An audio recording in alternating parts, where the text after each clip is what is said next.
Bueno, yo espero que ustedes no hayan tomado en serio lo que dijo Lester, porque en una hora explicar lo que es la verdadera masculinidad y cómo criar hijos masculinos es una tarea prácticamente imposible. Sin embargo, yo creo que Lester dio en el clavo cuando decía que definitivamente nosotros estamos viviendo en una generación donde la masculinidad está bajo ataque. Hay muchos factores, el avance del feminismo radical, del movimiento LGBT, de la ideología de género, que ha creado una confusión sin precedentes con respecto al tema de la masculinidad. Así que para mí de verdad es un enorme gozo. Primero, estar en mi casa otra vez. Hay algunos de ustedes que yo no he visto desde hace ya un buen rato. Y de paso, gracias por haber orado por nuestro viaje. Gracias por haber estado orando por mi salud. Yo sé que muchos de ustedes saben que llegamos de viaje un poco quebrantados.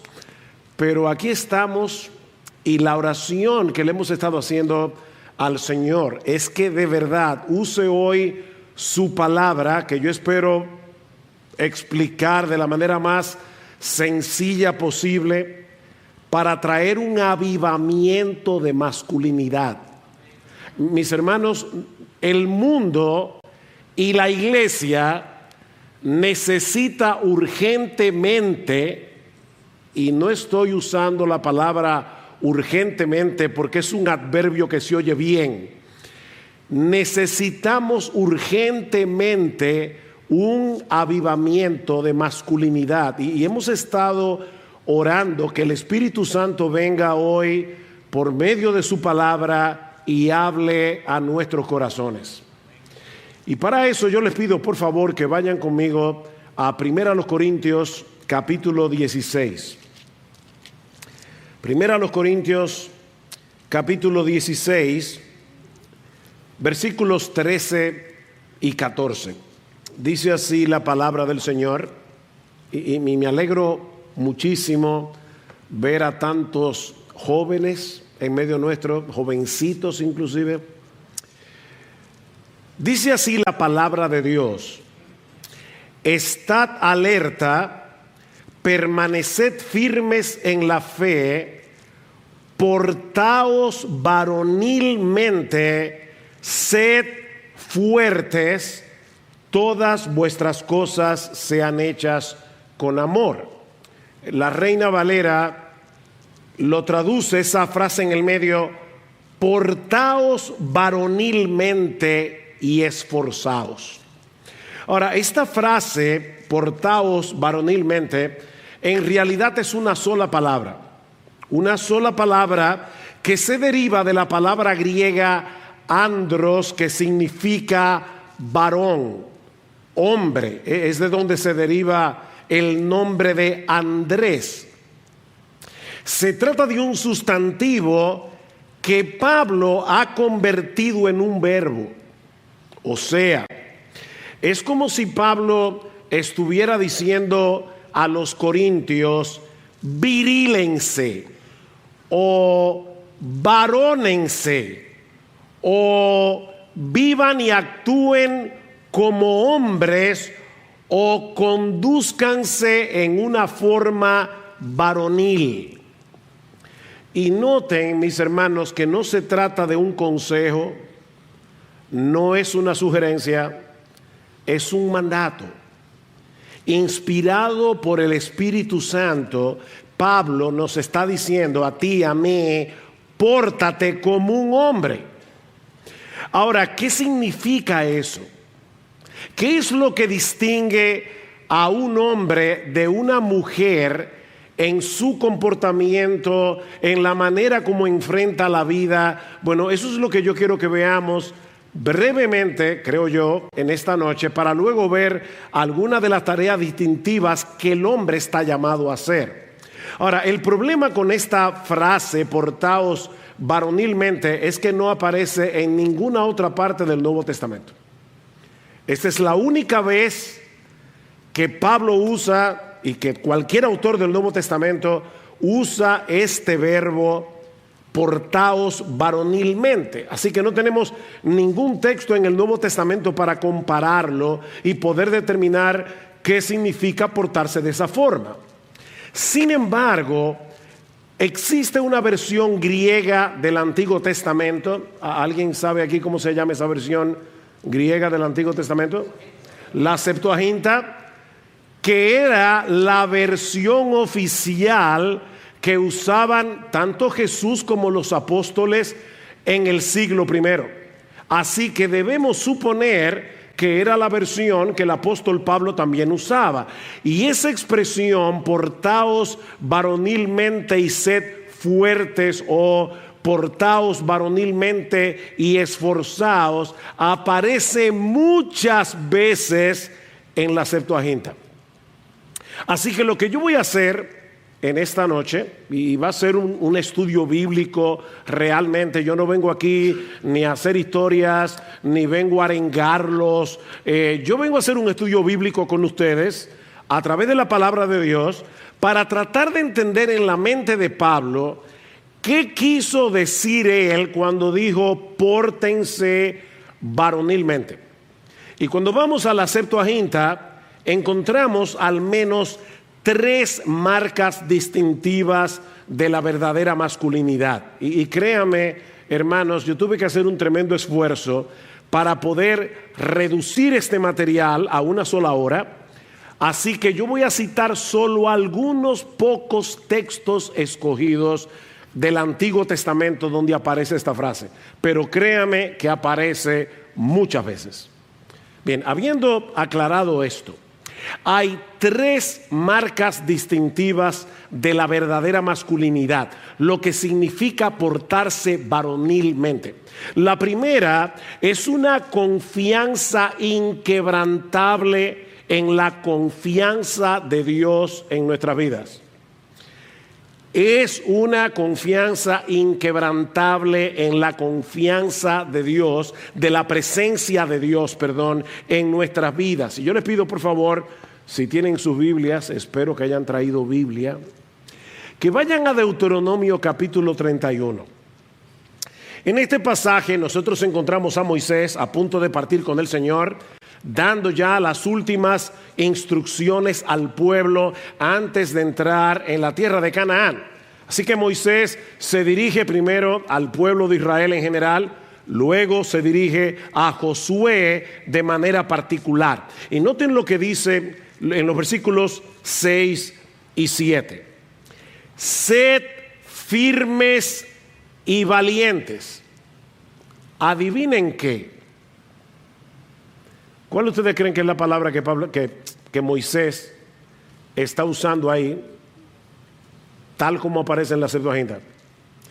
Exactamente lo mismo que dice Pablo en 1 Corintios 16:13. Sed firmes y valientes, no temáis ni os aterroricéis ante ellos los cananeos, porque el Señor tu Dios es el que va contigo, no te dejará ni te desamparará. En otras palabras, pórtense como hombres, porque nuestro Dios estará con ustedes. Cuando yo era niño, como 5 o 6 años, vino a San Juan de la Maguana, el pueblo donde yo nací, un circo llamado el Circo Dorado. Y pasó una experiencia que no sé si Eric se recordará de eso, pero fue una experiencia que yo nunca olvido. Bueno, 2 cosas que yo no olvido de ese circo. La primera es que esa noche se escapó un mono del circo. ¿Y a dónde ustedes creen que ese mono fue a parar? A mi casa. Así que nosotros nos pasamos el día entero jugando con un mono del Circo Dorado, así por eso es lo que se me olvida. Pero lo segundo que pasó es que yo estaba en medio de muchísima gente en el circo, yo estaba agarrado de la mano de mi mamá y yo no sé en qué momento mi mamá me soltó. Y yo con 5 años miro a mi alrededor y yo nada más veo piernas y ninguna era la de mi mamá. Yo sentí, y lo recuerdo todavía a pesar de que era un niño, yo sentí como si me hubieran quitado los tornillos de las rodillas. Hasta que de repente me di cuenta que mi mamá estaba ahí mismo. Me agarró la mano otra vez y yo me sentí seguro. Mis hermanos, lo que Moisés le está diciendo al pueblo: ustedes van a entrar en una tierra enemiga, van a conquistar la tierra porque Dios se las dio. No tengan miedo. Ustedes pueden enfrentar cualquier peligro porque Dios está ahí. Versículo 7. Entonces llamó Moisés a Josué y le dijo en presencia de todo Israel: sé firme y valiente. 1 Corintios 16:13, portaos varonilmente y esforzaos, porque tú entrarás con este pueblo en la tierra que el Señor ha jurado a sus padres que les daría, y se la darás en heredad. El Señor irá delante de ti, Él estará contigo, no te dejará, no te desamparará, no temas ni te acobardes.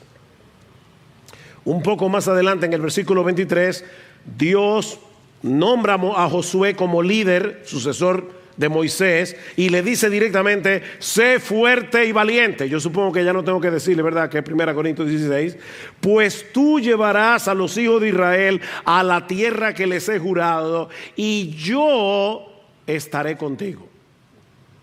De manera, mis hermanos, que este tipo de valentía masculina, varonil, surge de la confianza inquebrantable en esta promesa de Dios: yo estaré contigo.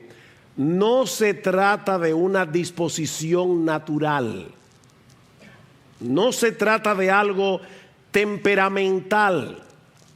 Cuando este hombre tiene que enfrentar algún tipo de dificultad, no lo hace temeraria y alocadamente. Mis hermanos, hay una diferencia entre ser un loco y ser un hombre. Esto no es un asunto temperamental, no es el hecho de ser temerario. Este hombre está consciente del peligro, pero él se dice a sí mismo como David en el Salmo 27: el Señor es mi luz y mi salvación, ¿a quién temeré? El Señor es la fortaleza de mi vida, ¿de quién tendré temor? Y un poco más adelante sigue diciendo David: hubiera yo desmayado si no hubiera creído que habría de ver la bondad del Señor en la tierra de los vivientes. Espera al Señor, esfuérzate y aliéntese tu corazón. 1 Corintios 16:13. Sí, espera al Señor. Así que lejos de ser un insensato o un temerario, la valentía que caracteriza la verdadera masculinidad toma en cuenta los riesgos, toma en cuenta las dificultades, pero aún así este hombre decide actuar como un hombre, con todo lo que eso implica, porque él sabe que Dios está con él. Yo no sé si ya se están dando cuenta, hermanos, que la definición de masculinidad de la Biblia es muy diferente a la del mundo. Este hombre actúa como un hombre porque él conoce a Dios. Él sabe quién es Dios. Ese es el primer ingrediente de la verdadera masculinidad. Déjame hacerte una pregunta honesta. No te voy a pedir que levantes la mano, pero ¿alguna vez tú asociaste la masculinidad con la promesa de que Dios está contigo? ¿Alguna vez tú pensaste que portarse varonilmente significa eso? Segundo ingrediente: la confianza y la seguridad de que estamos haciendo la voluntad de Dios. La confianza y la seguridad de que estamos haciendo la voluntad de Dios. En el capítulo 1 del libro de Josué, otra vez, Dios le hace la misma exhortación que ya vimos en Deuteronomio 31, pero añade algunos aspectos adicionales. Solamente esfuérzate y sé muy valiente. 1 Corintios 16, 13, otra vez. Para cuidar de hacer conforme a toda la ley que mi siervo Moisés te mandó. Josué, tú tienes que ser fuerte y valiente, no simplemente porque tú vas a conquistar una tierra. Es que para obedecer a Dios tú tienes que ser fuerte y valiente. Para hacer todo lo que Dios te mandó. No te apartes de esa ley, ni a diestra ni a siniestra, para que seas prosperado en todas las cosas que emprendas. Nunca se apartará de tu boca este libro de la ley, sino que de día y de noche meditarás en él, para que hagas y guardes conforme a todo lo que en él está escrito, porque entonces harás prosperar tu camino y todo te saldrá bien. Josué no estaba actuando como un colonialista al conquistar la tierra de Canaán. Él estaba haciendo la voluntad de Dios. Fue Dios el que le concedió a Israel esa tierra como heredad. Pero tanto la forma como los medios usados por él en la conquista debía ajustarse en todo al estándar moral de la ley de Dios. Así que aquí no había lugar para esto de que el fin justifica los medios. Alguien decía, escuchen esto, hombres, si hay algo que hace perder el valor de un hombre es tener una conciencia acusadora. ¿A ti nunca te ha pasado que tú te sientes culpable de algo y eso te da temor? Y si algo te sale mal, tú dices, eso puede ser porque Dios no está conmigo. Si hay una cosa que no te permite ser hombre, es una conciencia acusadora. Es el tú saber conscientemente que tú estás fuera de la voluntad de Dios. Dice este autor, un hombre de Dios no puede realizar con resolución ni con valor ningún plan de acción mientras su conciencia lo esté perturbando con la culpa, con preguntas éticas y con incertidumbre moral. El sentido de culpa nos acobarda, nos hace perder el valor, impide que actuemos con resolución, porque la verdadera masculinidad descansa en la convicción de que estamos actuando dentro del marco de la voluntad revelada de Dios. Así que ya tenemos dos ingredientes de la verdadera masculinidad. Eso es lo que significa portarse varonilmente según la Septuaginta. Tercer ingrediente, la confianza inquebrantable en el gobierno providencial de Dios. Es decir, la certeza de que Dios está en control y de que Él va a llevar a cabo sus planes y propósitos para la gloria de su nombre y para el bien de su pueblo. Escuchen las palabras con las que se introduce el libro de Josué. Dios le dice, mi siervo Moisés ha muerto. Ahora pues, Josué, levántate, cruza este Jordán, tú y todo este pueblo, a la tierra que yo les doy a los hijos de Israel por heredad. No hay el menor asomo de duda aquí. Moisés ha muerto, pero Dios seguía sentado en su trono. Los hijos de Israel tenían que pelear las batallas que iban a pelear, pero ya Dios le asegura a Josué, yo estoy en control, yo te voy a dar la tierra. Todo lugar que pise la planta de vuestro pie os lo he dado. Que por cierto, como aquí hay diferentes trasfondos eclesiásticos, esto no es una promesa general. Se lo digo porque ya yo conocí a una hermana en un país de Latinoamérica. Fue la primera vez que yo vi ese texto aplicado de esa manera. Y me dijo, ¿tú ves ese carro que está ahí? Ese carro va a ser mío. Y ajá, sí, porque ya yo le puse el pie. Y la Biblia dice que todo lo que pisare en la planta de tu pie. No, olvídate de eso. No te pongas a pisar cosas. Eso fue una promesa dada a Israel de que la tierra que ellos iban a pisar iba a ser de ellos, porque Dios se la iba a dar. Y es en ese contexto que Dios le dice a Josué, esfuérzate y sé valiente, pórtate como un hombre, porque la victoria será de Israel. No porque ustedes tengan un ejército más numeroso, no porque ustedes tengan armas más poderosas o porque ustedes sean mejores estrategas que los cananeos, es porque yo les dije que les iba a dar la tierra. Mis hermanos, nuestra responsabilidad es hacer lo que sabemos que tenemos que hacer y dejar los resultados en las manos de Dios. En vez de tirar la toalla cuando llegan los inconvenientes, las dificultades, la verdadera masculinidad descansa en el hecho de que el Dios soberano usará nuestro esfuerzo como Él quiera. La parte tuya, esfuérzate y sé valiente. ¿Qué va a hacer Dios con eso? Yo no tengo la menor idea. Déjale eso en las manos de Dios.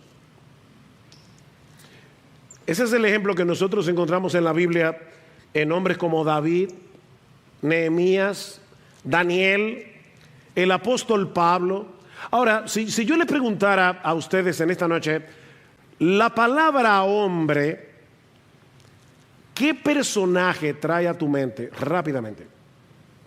Si yo te preguntara, ¿cuál es el hombre más hombre que tú hayas conocido jamás? ¿Cómo se llama ese hombre? Se llama Jesucristo. Él es el epítome de la masculinidad. Jesucristo siempre se portó varonilmente. Él es el modelo de masculinidad que tú y yo debemos imitar en dependencia del Espíritu Santo. Así que, como pueden ver aquí, hasta aquí, la verdadera masculinidad, y estoy siendo bien sintético, no se desarrolla en el gimnasio. Por favor, yo no estoy criticando que tú vayas al gimnasio. Lo que te estoy diciendo es que la esencia de la verdadera masculinidad no tiene que ver con el tamaño de tus bíceps, no tiene que ver con tus cuadritos. La verdadera masculinidad no necesariamente se desarrolla practicando deportes extremos. Y de nuevo, mira, si a ti te gusta tirarte en un bungee, ¿qué se llama? Y eso es problema tuyo. Yo no te estoy diciendo que no lo hagas. Lo que te estoy diciendo es que tú puedes hacer todo eso y ser un niño inmaduro que está muy lejos de alcanzar lo que la Biblia le llama la verdadera masculinidad, lo que significa portarse varonilmente. La verdadera masculinidad solo crece en el terreno de una buena teología y de convicciones bíblicas. Solamente. Porque este hombre conoce a su Dios a través de su revelación en su palabra. Este hombre conoce sus promesas y por eso persevera haciendo lo que él tiene que hacer, movido por convicciones, no por sentimientos y no por deseos. El pueblo que conoce a su Dios se esforzará y actuará. ¿Se dan cuenta? La verdadera masculinidad solo crece en ese terreno. Este hombre no es un indolente.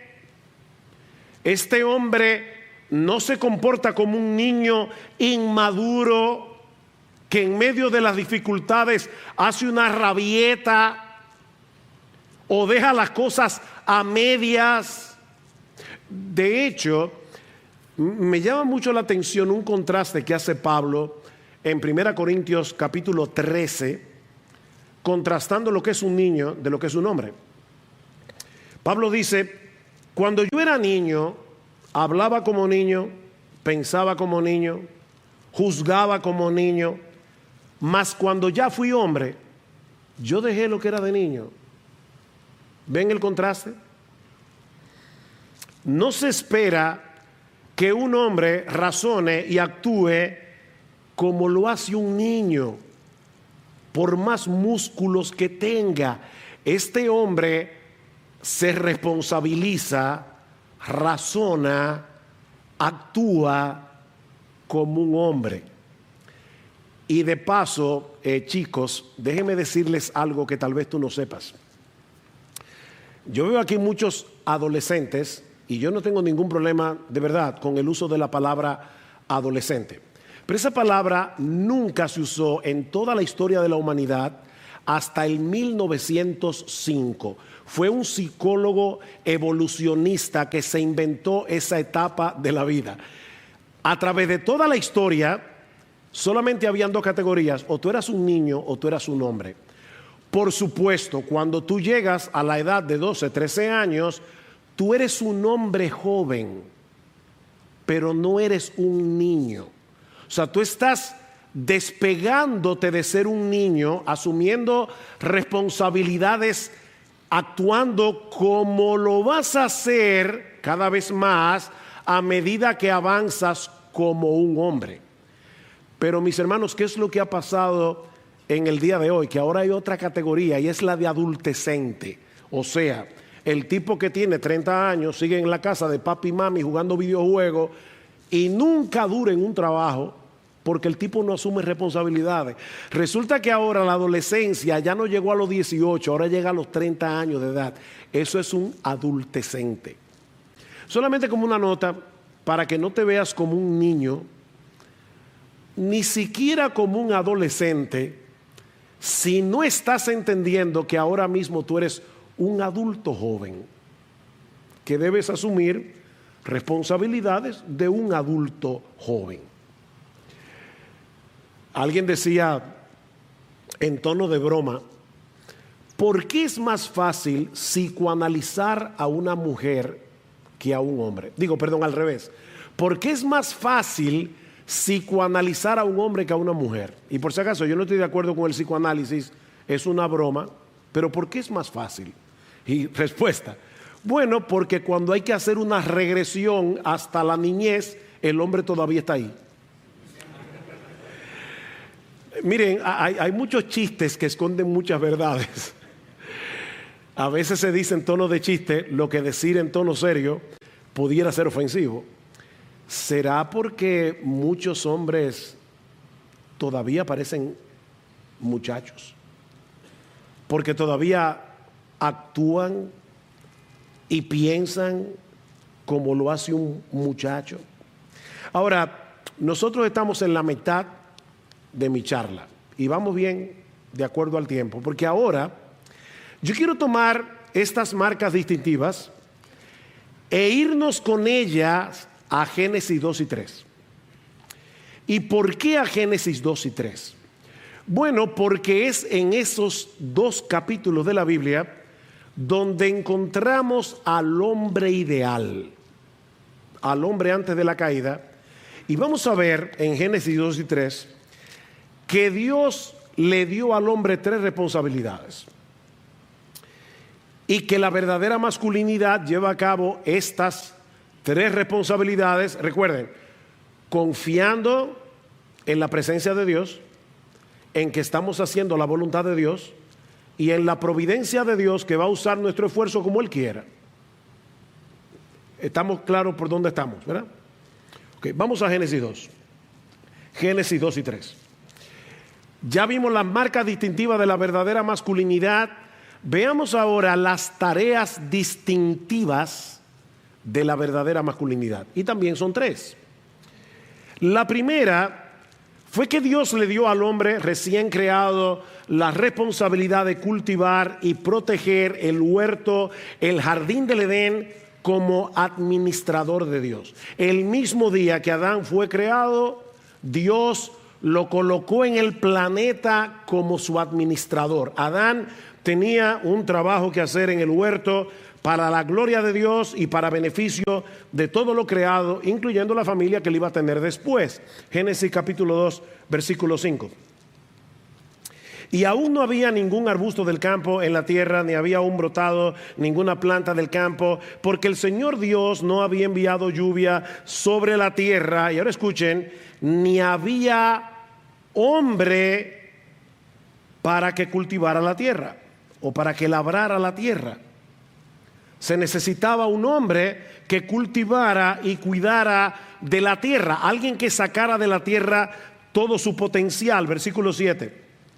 Entonces el Señor Dios formó al hombre del polvo de la tierra y sopló en su nariz el aliento de vida, y fue el hombre un ser viviente. Y plantó el Señor Dios un huerto hacia el oriente en Edén, y puso allí al hombre que había formado. Versículo 15. Entonces el Señor Dios tomó al hombre y lo puso en el huerto del Edén para que lo cultivara y para que lo cuidara. De manera que Adán necesitaba el jardín necesitaba a Adán. Adán fue puesto allí para hacerlo florecer, para protegerlo. Él tenía sobre sus hombros la responsabilidad de gobernar sobre la tierra, de proteger el jardín, de proteger sus habitantes presentes y futuros de todo tipo de peligro y amenaza. Las plantas del huerto estaban a su disposición, pero la cosecha de los frutos requería de su trabajo. Y es por eso que después de la caída en Génesis 3, vemos que Adán fue castigado en el contexto de su trabajo. Versículo 17 del capítulo 3. Entonces dijo Adán: por cuanto has escuchado la voz de tu mujer y has comido del árbol del cual te ordené diciendo no comerás de él, maldita será la tierra por tu causa, con trabajo comerás de ella todos los días de tu vida, espinos y abrojos te producirá y comerás de las plantas del campo, con el sudor de tu rostro comerás el pan hasta que vuelvas a la tierra, porque de ella fuiste tomado, pues polvo eres y al polvo volverás. Noten, mis hermanos, que Dios no maldijo el trabajo. ¿Qué fue lo que Dios maldijo? La tierra. Ahora, a raíz de la caída, el trabajo adquirió una connotación que no había tenido hasta entonces. La labor del hombre estaría cargada de penalidades, de frustraciones, todo tipo de trabajo. Mira, si tú estás haciendo lo que más te gusta hacer, wow, qué bueno. Pero déjame decirte algo, todo trabajo tiene su cuota de problemas, de frustraciones. Dios decretó que habríamos de obtener el pan con el sudor de nuestra frente, y eso va a ser así aunque trabajes en una oficina con un buen aire acondicionado. El trabajo nos hará sudar de un modo o de otro. En una encuesta que la Gallup llevó a cabo en el 2013, escuchen esto, el 70% de los norteamericanos dijeron que no se sienten recompensados por su trabajo. Y solo de un 20% a un 30% encuentran sus trabajos inspiradores. ¿Es ese tu caso? Tú te levantas por la mañana loco por ir a trabajar. ¿Y por qué te ríes? O sea, ¿cómo tú te sientes? De verdad, vamos, es una encuesta aquí. ¿Cómo tú te sientes con respecto a tu trabajo? ¿Emocionado o hastiado? Bueno, déjame darte el secreto del contentamiento laboral. Porque no lo olvides, como hombres, nosotros tenemos un trabajo que hacer. Dios nos dio esa responsabilidad. No se la dio a tu mujer si estás casado, te la dio a ti. Nosotros tenemos una responsabilidad. Ahora, ¿cuál es el secreto de la responsabilidad laboral? Dice Patrick Morley que el secreto se encuentra por lo menos en dos cosas.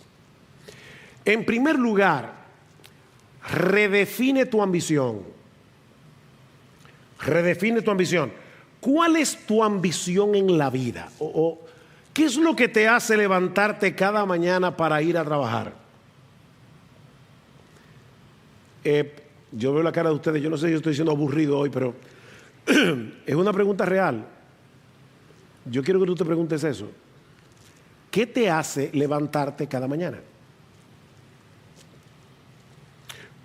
¿Cuál es tu ambición? Porque según la Escritura, nuestra ambición, y yo sé que eso puede sonar muy espiritual, debe ser agradar a Dios en todo lo que hacemos y obtener con nuestro trabajo lo que necesitamos, no necesariamente lo que queremos. ¿Ven por qué tenemos que redefinir nuestra misión? 1 Timoteo 6, 8. Si tenemos que comer y con qué cubrirnos, con eso estaremos contentos. Pero los que quieren enriquecerse caen en tentación y lazo y en muchos deseos necios y dañosos que hunden a los hombres en la ruina y en la perdición. No quieras enriquecerte. Si Dios te da riquezas, amén. Pero esa no debe ser tu ambición. Ahora, eso no quiere decir que tu ambición debe ser pobre o contentarte con hacer lo suficiente como para que tu familia tenga que comer y con qué vestirse. No. Como veremos en un momento, la verdadera masculinidad produce como resultado excelencia en todo lo que hacemos, incluyendo el trabajo, pero no por la ambición de hacerte rico. Hay otra razón por la que debes decidir hacer las cosas por excelencia, y eso nos lleva al segundo secreto del contentamiento laboral. Y es que no solamente debemos redefinir nuestra ambición, sino también redefinir quién es nuestro jefe. Dime hacer una pregunta. ¿Cuántos de ustedes aquí, ahora quiero que me la respondan, son su propio jefe? Un buen grupo. Ok, otra pregunta. Honestamente, ¿a cuántos de ustedes les gustaría ser su propio jefe? Ok. Mira, no está mal que tú quieras ser tu propio jefe. Pero déjame decirte que el jefe que tú necesitas no eres tú. El jefe que tú necesitas, y yo también, es el que ya tenemos. Es Dios.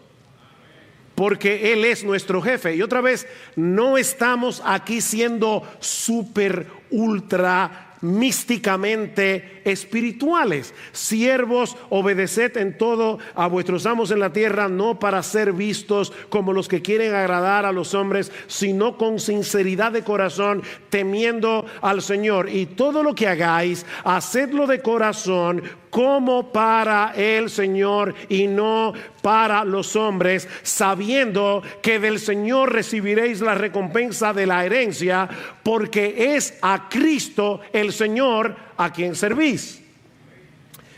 Pregunta: ¿a quién le dijo eso Pablo en la carta a los Colosenses? ¿A un grupo de pastores de la iglesia?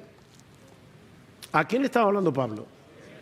A los siervos, que hacían todo tipo de labores, algunas de ellas bastante bajas, y Pablo le está diciendo: no te olvides quién es tu jefe. Tu jefe es Jesucristo y Él te recompensará. Ahora, pregúntense, ¿qué pasaría si miles de empleados cristianos se levantaran todos los lunes con este pensamiento: esta semana voy a trabajar para Jesús?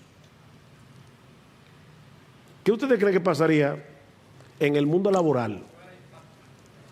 Miles y miles y miles y miles de cristianos que se levantan todas las mañanas el lunes diciendo: wow, esta semana voy a trabajar para Jesús. ¿O qué pasaría si miles y miles de jefes cristianos se dirigieran a sus empresas pensando: hoy voy a dirigir mi compañía para la gloria de mi verdadero jefe y bajo los principios establecidos por Él en su palabra? Porque yo soy jefe, pero Él es mi jefe. ¿Qué ustedes creen que pasaría? ¿Ven que el asunto aquí está en redefinir la ambición y en redefinir quién es tu jefe? Mi hermano querido, óyeme bien, tú y yo tenemos un trabajo que hacer. El cristianismo no es para vagos. Un trabajo que hacer, que seguramente traerá consigo su propia cuota de problemas, de frustraciones, pero en esos momentos recuerda los principios de la primera parte de esta conferencia. Dios está contigo, y mientras trabaja con excelencia, con esfuerzo, Él usará tu excelencia y tu esfuerzo para hacer con eso lo que Él quiera. no necesariamente te vas a hacer rico, pero tú lo vas a hacer bien. Él va a usar tu laboriosidad como a Él le plazca, porque tú lo estás haciendo para su gloria. Mis hermanos, el hombre cristiano no puede conformarse con la mediocridad. No olvides para quién trabajas, que tu mayor ambición debe ser hacer las cosas con excelencia para agradarlo a Él, porque tienes también una familia que cuidar si eres casado, una familia que proteger, y no vas a poder cuidarla ni protegerla si eres un mediocre. ¿Sabe lo que dice Pablo en 1 Timoteo 5:8? Que el que no provee para los suyos ha negado la fe y es peor que un incrédulo. Uy, qué duro está eso. Si yo no puedo proveer para los míos, obviamente no porque no consigo trabajo. Si tú no tienes trabajo, tu trabajo es buscar trabajo. Y tú tienes que ser excelente buscando trabajo. Se sabe, ¿verdad?, que hay a veces problemas laborales. Pero si tú no puedes cuidar a tu familia, porque tú no duras en ningún trabajo, porque tú eres prescindible, porque tú no lo haces bien, porque tus jefes quieren salir de ti, Pablo dice en 1 Timoteo 5:8 que tú eres peor que un incrédulo y alguien que ha negado la fe. Portaos varonilmente y esforzaos. Pero no solo tenemos un trabajo que hacer, y otra vez, mientras preparaba este material hace mucho tiempo, esto es tan antiintuitivo, o sea, uno piensa, ¿qué es lo que se supone que un hombre debe hacer? Bueno, lo segundo que un hombre debe hacer es administrar la palabra de Dios. Según Génesis, administrar la palabra de Dios. Así como Dios le dio a Adán un trabajo el mismo día en que lo creó, también le dio la responsabilidad de administrar las palabras que Adán hablaba. En Génesis capítulo 2 encontramos a Adán siendo soltero, poniendo nombre a los animales, definiendo y dando significado por medio de palabras. Y dice Moisés en Génesis 2:19, y todo lo que Adán llamó a los animales vivientes, ese es su nombre. En otras palabras, él hizo bien su trabajo, con el conocimiento y las capacidades que él tenía antes de caer en pecado. Y lo mismo vemos en Génesis 2:23. Hermanos, ¿qué es lo primero que hace Adán con Eva? Ponerle nombre. Ponerle nombre. El hombre le pone nombre a la mujer, pero no solo eso.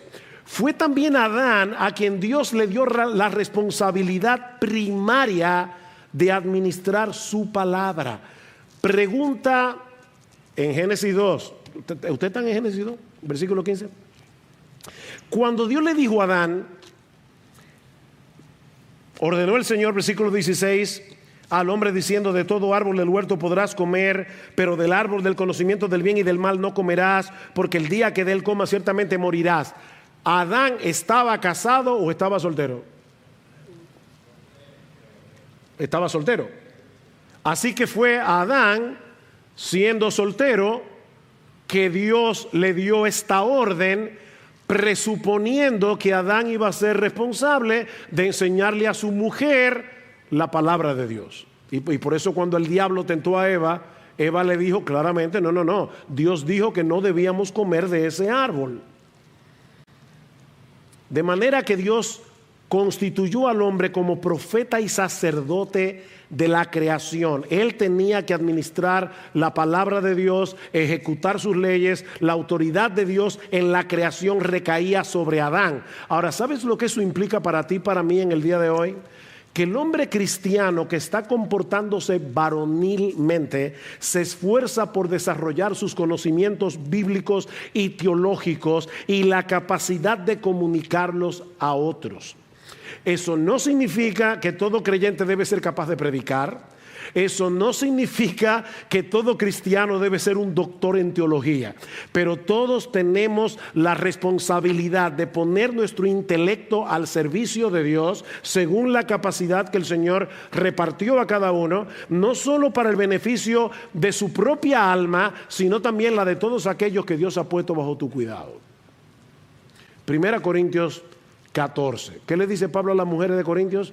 Que si ellas tienen una pregunta, ¿qué debe hacer? O claro, ir al pastor, porque él es el que se sabe de la Biblia. ¿Qué debe hacer la esposa? Díganlo, no tengan miedo. Pregúntale en tu casa a tu marido.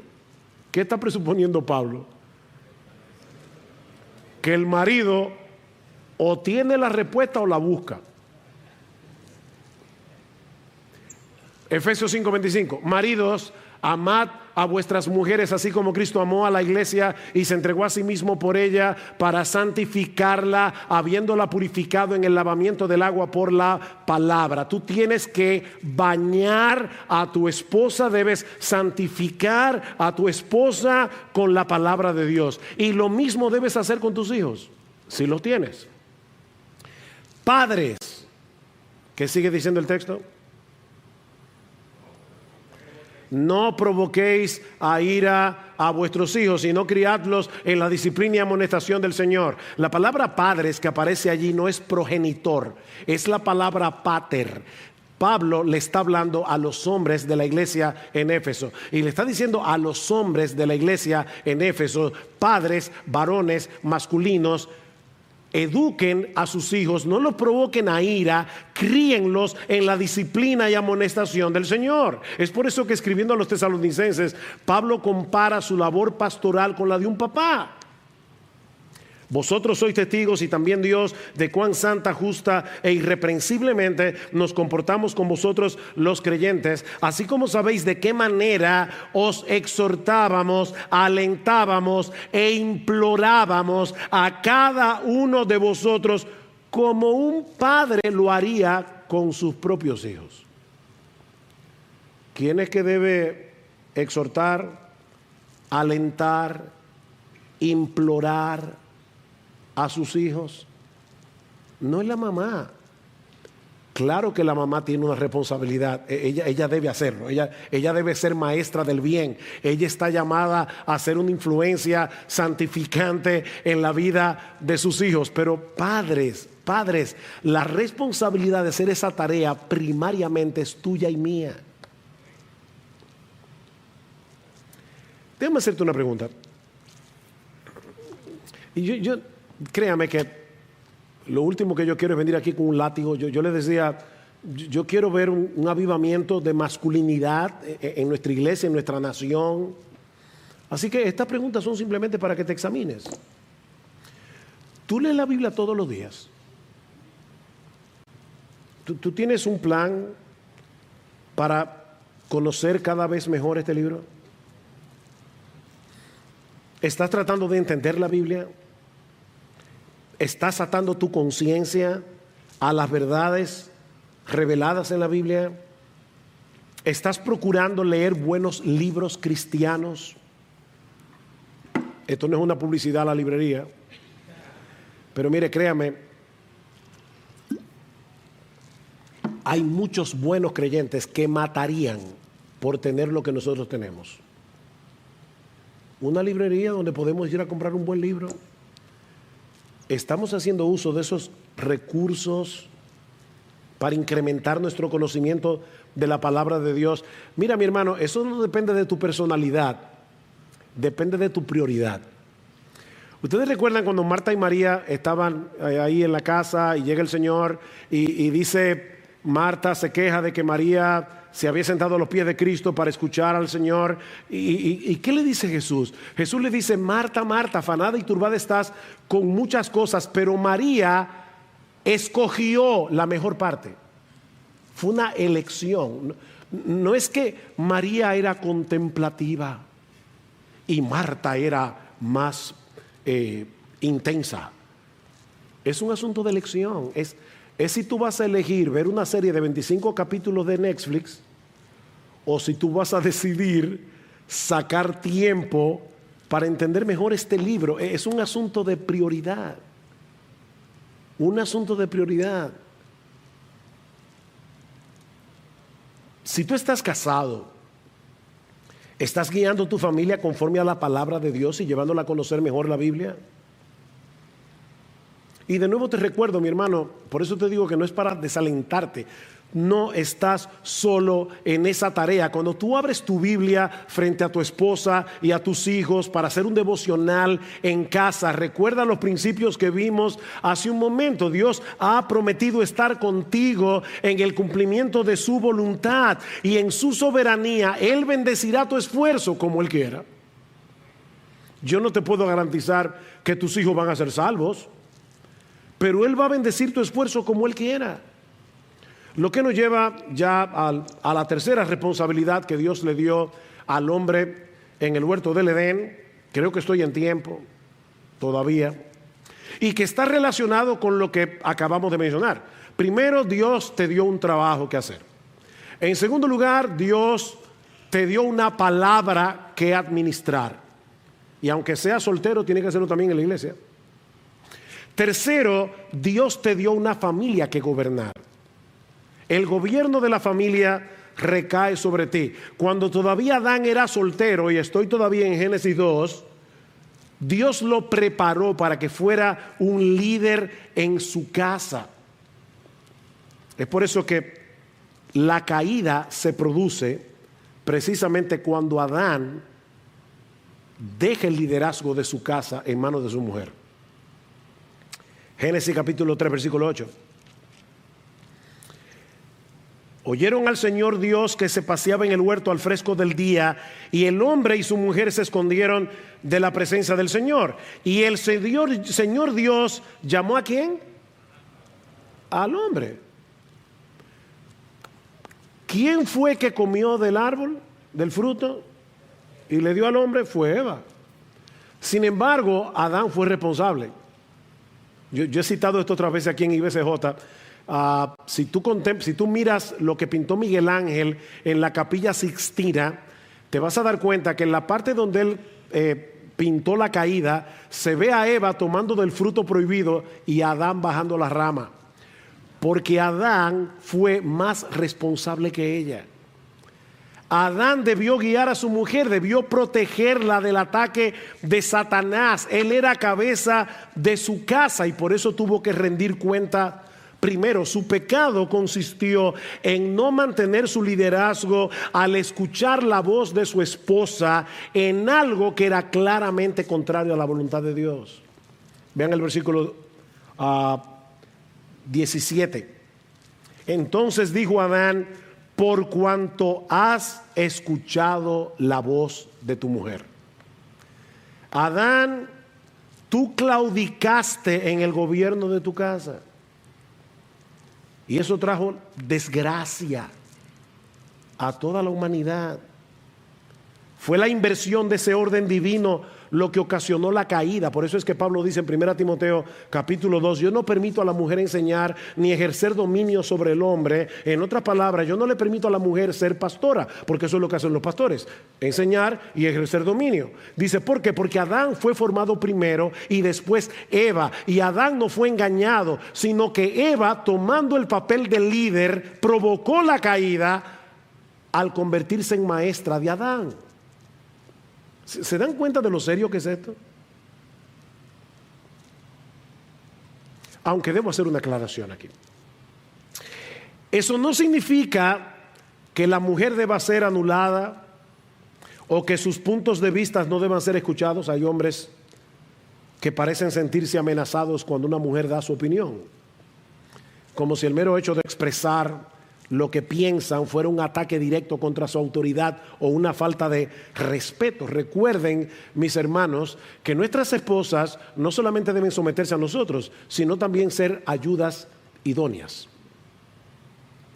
Y eso no va a ser posible si ellas no pueden expresar lo que piensan, sobre todo cuando no están de acuerdo con nosotros. Ser sumisa no es lo mismo que ser muda. Un hombre que se siente amenazado por la opinión de su mujer probablemente está evidenciando la debilidad de su liderazgo. De manera que el hombre cristiano debe desarrollar las habilidades y capacidades que son necesarias para ejercer un gobierno sabio, piadoso sobre su esposa y sobre sus hijos. De hecho, padres, comiencen a preparar a sus hijos varones desde ahora para que no sean unos abusadores y en el día de mañana puedan ejercer esa labor. Nosotros como padres no podemos permitir de ninguna manera que nuestros hijos varones abusen de sus hermanas o le hablen a sus mamás, a sus madres, como si ellas fueran sus hijas. Porque cuando los varones hacen eso se están preparando para ser unos dictadores en su casa. Y nosotros tenemos que comenzar a equiparlos desde ahora para que sean buenos líderes. Así que todo lo que dijimos acerca de ser excelentes en nuestro trabajo no puede ser en detrimento del gobierno del hogar. O sea, no puede ser que tú trabajes tanto que no tengas tiempo para pastorear a tu mujer y para criar a tus hijos. Es tu responsabilidad crecer continuamente en el conocimiento de la palabra de Dios, de modo que puedas ser un líder piadoso en tu casa, un hombre que toma decisiones sabias por el bien de su familia, basado en convicciones bíblicas, un hombre que santifica a los suyos al enseñar y modelar la palabra de Dios. Y todo eso con gentileza y caballerosidad. ¿Se dieron cuenta que en 1 Corintios 16 Pablo dice, y todas vuestras cosas sean hechas con amor? Portaos varonilmente y todas vuestras cosas sean hechas con amor. Fuimos llamados a gobernar, pero también a servir en amor. Así que sí debemos tener iniciativa, decisión, coraje, pero también debemos tener humildad, gentileza, consideración, bondad, una disposición al servicio, a la entrega, al autosacrificio. Eso es lo que significa portarse varonilmente. El modelo otra vez, el Señor Jesucristo. Él es el ideal de lo que un hombre debe ser. En Cristo encontramos iniciativa, decisión, coraje, pero también humildad, gentileza, consideración, bondad, disposición al servicio, hasta el punto de dar su propia vida por amor a nosotros. Mis hermanos, el punto es, y termino como comencé, que nuestra generación necesita urgentemente hombres así. Y la iglesia también los necesita. Hombres que asuman el liderazgo de una familia, que estén dispuestos a servir en su iglesia, que no tienen la toalla ante cualquier dificultad, que no hagan un berrinche cuando en la iglesia no se haga lo que tú quieres. Hombres que estén dispuestos a comportarse como hombres también allá afuera, a mantener y defender sus convicciones en una sociedad cada vez más agresivamente secularizada. Y ahora te recuerdo de nuevo, y con esto concluyo, mi hermano, Dios ha prometido estar con nosotros todos los días, hasta el fin del mundo. Mientras transitamos por el camino de su voluntad, Él está en control. Él va a llevar a cabo sus planes y propósitos usando a hombres débiles como tú y como yo, hombres que estén dispuestos a hacer lo que tienen que hacer en dependencia del Espíritu Santo. Que el Señor nos ayude a salir de aquí con la determinación de ajustar lo que tengamos que ajustar en nuestras vidas para poder seguir desarrollando la verdadera masculinidad como la Biblia la define. Porque no podemos darnos el lujo de no ser ese tipo de hombres. Tenemos su palabra, tenemos el poder del Espíritu Santo. ¿Y saben qué otra cosa tenemos? Su perdón en Cristo. Porque seguramente, si tú eres como yo, tienes que haberte sentido convicto de pecado en algún punto de esta hora. Bueno, si confesamos nuestros pecados, Él es fiel y justo para perdonar nuestros pecados y limpiarnos de toda maldad. No tires la toalla por eso tampoco. Tenemos los recursos que necesitamos para levantarnos cuando fallamos, portarnos varonilmente y seguir esforzándonos. Así que, mi hermano, y con este texto concluyo, sé fuerte y valiente, no temas ni te acobardes, porque el Señor tu Dios estará contigo donde quiera que vayas.